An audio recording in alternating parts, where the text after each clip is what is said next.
Selamat pagi, Jess. Ini ada komen nih. Tempe goreng tepung kriuk favoritku, Pak. Tapi aku skip nasi. Ini komennya dari Om Darbi ya. Om Darbi, ya Om Darbi. Pak, ini pemahaman yang sebetulnya simple ya, gampang ya. Pak Darbi ini benar. Tempe goreng tepung kriuk itu berarti tempenya tipis. Kalau tempenya tipis, mesti tepungnya lebih banyak daripada tempenya. Tapi kalau itu dimakan, terus kemudian tidak pakai nasi, ya silahkan. Ya, apalagi kalau goreng sendiri, ya disarankan malah, tidak apa-apa. Karena apa? Tempenya protein. Tahunya juga sama. Tahu goreng kriuk, boleh tidak? Boleh aja, tidak masalah. Gitu. Ya, karena yang menjadi masalah adalah ketika kamu memasukkan ke dalam mulut, melek motong, melek cangkem seperti yang saya selalu bilang, itu nasi, tempe, kriuk itu tadi, tahu, kriuk itu tadi, terus kemudian pakai mie, Indomie, terus kemudian pakai bakwan, terus kemudian pakai apa lagi itu ya, terus kemudian minumnya es teh manis, minumnya es jeruk, minumnya es campur. Nah itu yang mengerikan. Kenapa mengerikan? Karena itu bukan makananmu, Jess. Itu bukan makananmu, bukan makananmu. Tapi kalau kamu makan 1, 2, 3 tempe kriuk, kamu minum racikan Makcin, nah itu makanan. Gitu. Itu makanan. Kenapa? Karena sudah ada karbo di situ. Karbonya dari mana? Tepungnya. Proteinnya dari mana? Dari tempenya. Nutrisi yang lain dari mana? Dari racikan Makcin, vitaminnya. Nah, itu yang betul kayak gitu. Ya, jadi kamu was-wasin. Nah, baru nanti 1 jam kemudian kamu makan. Nah, ketika kamu makan atau 2 jam atau 3 jam kemudian kamu makan. Ketika makan yang benar itu adalah, kan kalau kamu makan pasti ada nasi, ada lauk pauk, ada sayur, ada apa lagi tuh? Nasi, lauk pauk, sayur sama minum kan ya. Ya, itu ya, penting ya. Nah, kamu kalau mau benar yang masuk ke dalam tubuh supaya insulinmu tidak tergopoh-gopoh untuk bekerja, artinya pankreasmu tidak tergopoh-gopoh untuk bekerja, yang pertama kali kamu makan itu adalah dagingnya, lauk pauknya. Lauk pauk itu entah ikan, entah telur, entah seafood, itu kamu makan duluan. Ya, setelah itu kamu sayurnya dimakan. Ya, sayurnya dimakan. Sayur itu kan sakrosa itu. Sayur itu kan serat itu. Ya. Nah, baru setelah itu nasinya. Itu cara makan yang betul seperti itu. Nah, saya melihat seringkali kan makannya kan, apalagi makan nasi padang ya, hau, dicampur aduk jadi satu. Itu enggak bagus itu, Jess. Beneran enggak bagus itu. Tidak bagus. Percaya, apalagi kalau kamu makan di rumah makan padang ya. Wah, itu semuanya bersantan itu. Yang terbaik kamu tidak makan itu dengan nasi. Itu yang terbaik. Kenapa ya? Karena unsur yang di dalam nasi sudah ada di otak yang digulai. Sudah ada di ayam yang digulai, sudah ada di rendang, sudah ada di apa itu? Ikan gembongnya. Jadi unsur nasi itu sudah ada di situ, unsur teh manis sudah ada di situ, unsur es campur sudah ada di situ. Gitu. Apalagi kamu makan sate padang, nggak perlu pakai lontong. Kenapa? Karena unsur lontong sudah ada di bumbunya sate padang itu, gitu. Nah, itulah yang saya sering kali bilang, cara memilah-milah supaya kamu tidak berlebih mengasupkan sampah di dalam tubuhmu, gitu. Sehingga kamu sehat. Ini Pak Darbi ini loh, omongannya loh, bener loh. Saya suka makan tempe kriuk Pak Jess, tapi enggak makan nasi. Nah, itu pilihan yang tepat. Gitu. Bukan berarti saya benci nasi ya. Ya, tapi ya saya udah enggak makan nasi 6 tahun saya. Ya, 6 tahun udah enggak makan nasi. Saya makan apapun enggak pakai nasi. Ini udah jam berapa ini? Jam 1. Jam 1 saya masih belum makan. Semalam saya makan jam berapa? Jam 8 ya, kita makan jam 9 lah. Saya makan. Apa yang saya makan? Gulai sama sate. Yaitu sate Blora itu.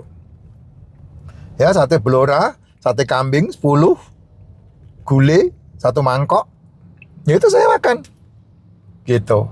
Nah, pakai nasi? Enggak lah, buat apa pakai nasi? Gulai itu kan sudah ada unsur karbonya. Sate yang dibakar itu sudah ada unsur karbonya. Jadi tidak perlu dimakan pakai nasi lagi. Kalau kamu makan pakai nasi lagi, pakai lontong lagi, berlebih itu yang kamu asupkan. Ya, berlebih. Percuma juga dimakan, karena itu bukan menjadi sehat, tapi menjadi penyakit. Kenapa ya? Karena pasti sisanya disimpan di bawah kulitmu. Nah, kalau simpan di bawah kulitmu jadi cadangan energi, kamu tidak pakai karena kamu 3 jam, 2 jam sekali makan. Ya, wassalam. Wassalam, Jess. Wassalam. Dari semalam jam 10 kami makan, jam 9, jam 10 kami makan, ini sampai jam 1 belum makan. Belum terisi apapun perutnya. Nah, itu yang bagus. Karena apa? 8 jam setelah kamu makan, insulin turun. Nah, itu yang terbaik kan itu. Kamu pahami itu. Oh, ini.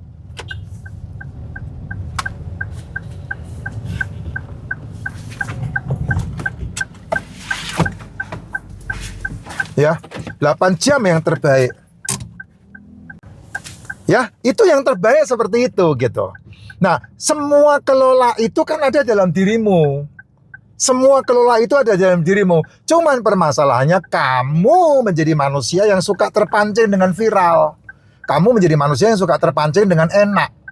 Enak belum tentu sehat. Boleh belum tentu sehat. Beneran? Boleh belum tentu sehat, enak belum tentu sehat.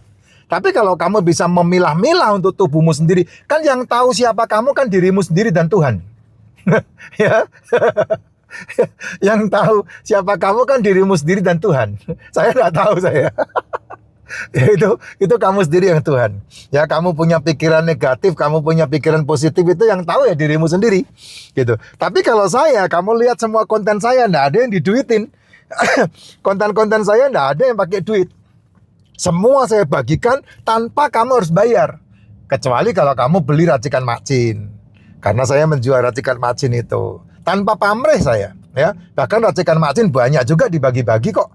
Saya bagi-bagi di beberapa daerah, saya bagi-bagi sama mereka, terutama di daerah-daerah yang sudah memberikan informasi ke saya dia punya masalah yang berhubungan dengan masalah-masalah nutrisi. Itu saya bagi-bagi, tidak ada masalah. Terus kemudian beberapa banyak teman-teman yang langsung japri dan kemudian bilang, Pak, saya mau sehat tapi saya tidak punya duit. Itu saya bagi sama mereka. Ya, jadi bukan uang tujuannya, tapi saya mencerdaskan supaya manusia ini sehat dengan dirinya sendiri. Ya, daripada kamu kerja puluhan tahun dan duitnya habis di ranjang termahal di muka bumi, ya mendingan duitnya kamu bisa pakai untuk investasi. Sehingga duitmu menghasilkan duit lagi untuk kebutuhanmu, untuk anak-anakmu, untuk keturunanmu, kan itu. Nah, tinggal mau melakukan apa tidak kan semuanya pilihan. Ya toh? Apalagi kalau zaman sekarang ini yang namanya dunia investasi itu hanya menabung. Hanya menabung saja dengan cara membeli mesinnya, membeli auto trade-nya dan kemudian menabung di bank, di rekeningnya sendiri. Ya, karena investasinya di dunia kripto ya harus punya rekening kripto. Nah, itu saya mengajari mereka, kalau itu duit tuh. Ya, kalau itu duit gitu. Karena saya ketika ada orang yang membeli license untuk mesin auto trade itu, saya mendapatkan komisi. Nah, itu duit itu. Makanya untuk bisa masuk ke sana saya minta traktir 100.000. Supaya apa? Ya karena itu kan berhubungan dengan berkelanjutan. Ya, kamu akan mencari saya terus selama kamu masih belum paham. Nah, 100.000 traktir saya itu enggak cukup sebetulnya. Karena apa? Karena ketika saya undang Anda untuk ikut acara, itu tiketnya 100.000. Nah, kalau 2 kali udah 200.000. Ya, tapi Anda datang sendiri. Nah, kalau Anda udah mengembangkan sendiri, nah Anda bayar tiket sendiri nanti. Ya, itu dia.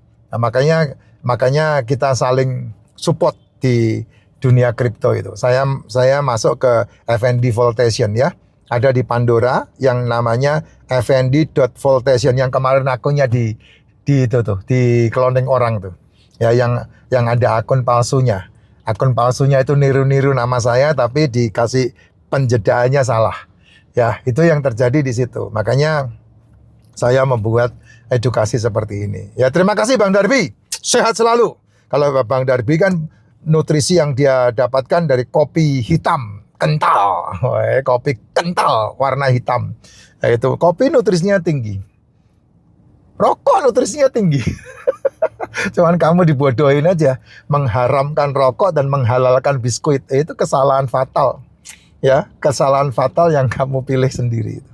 Ya, mengharamkan rokok, menghalalkan biskuit dan gula. Nggak ngerti saya. Ya sehat ya, Jess, sehat.